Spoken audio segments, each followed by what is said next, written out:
अल्लट और शक्ति कुमार, मेवाड़ के शाही संघर्ष और वीरता की गाथा।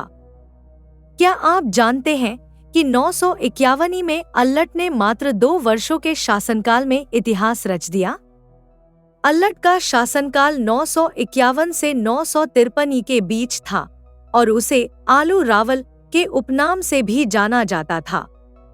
यह उपनाम उनके द्वारा किए गए कार्यों और उनके शासन की विशिष्टता को दर्शाता है। नौकरशाही की नींव रखने वाले इस महान राजा ने मेवाड़ को संगठित किया और राष्ट्रकूटों को पराजित कर अपनी शक्ति का प्रदर्शन किया। यह उनकी सूझबूझ और वीरता की अनूठी कहानी है। अल्लट ने अपनी राजधानी आहड़ को बनाया, जो मेवाड़ के ऐतिहासिक और धार्मिक दृष्टिकोण से एक महत्वपूर्ण स्थल था। आहड़ के वराह मंदिर का निर्माण भी अल्लट ने करवाया, जो उस समय की धार्मिक और स्थापत्य कला का अद्वितीय उदाहरण था। इस मंदिर का महत्व आज भी माना जाता है। अल्लट को मेवाड़ में नौकरशाही का संस्थापक माना जाता है। उनके शासन में प्रशासनिक ढांचे को सुदृढ़ किया गया और उन्होंने राज्य में नौकरशाही व्यवस्था की नींव रखी, जो बाद में मेवाड़ के शासन में महत्वपूर्ण भूमिका निभाई। अल्लट ने राष्ट्रकूटों को पराजित किया और उनकी विजय के बाद उन्होंने हूण राजकुमारी हरिया देवी से विवाह किया। इस विवाह ने राजनीतिक दृष्टिकोण से भी मेवाड़ को मजबूत किया, क्योंकि यह 2 शक्तिशाली वंशों के बीच एक गठजोड़ था। 977 का वो समय जब मेवाड़ अस्तित्व की लड़ाई लड़ रहा था। शक्ति कुमार ने मालवा के परमार शासकों के आक्रमण का बहादुरी से सामना किया। भोज जैसे शासकों के खिलाफ खड़े होकर उन्होंने मेवाड़ की सीमाओं की रक्षा की और त्रिभुवन नारायण मंदिर जैसे धार्मिक स्मारकों को बढ़ावा देकर अपनी छवि अमर कर दी। शक्ति कुमार का शासनकाल 977 से 993 ईस्वी तक रहा। उनके शासनकाल में मेवाड़ का इतिहास एक महत्वपूर्ण मोड़ पर था। उनके समय में मालवा के परमार शासक मुंज ने आक्रमण किया और आहड़ को नष्ट कर दिया।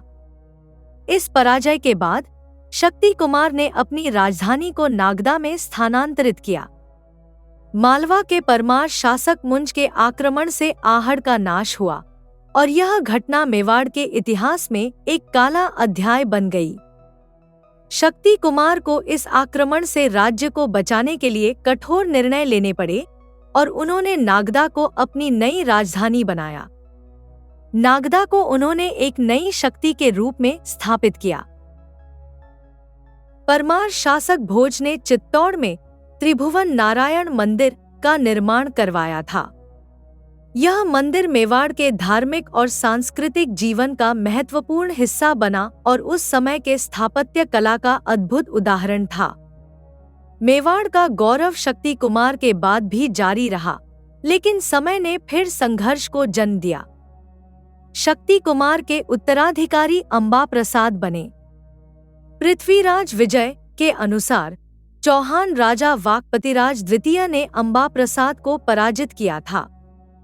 यह घटना दर्शाती है कि मेवाड़ के इतिहास में राजनीति और संघर्षों का दौर लगातार बना रहा, जिसमें विभिन्न शासक और राज्य एक दूसरे से मुकाबला करते थे।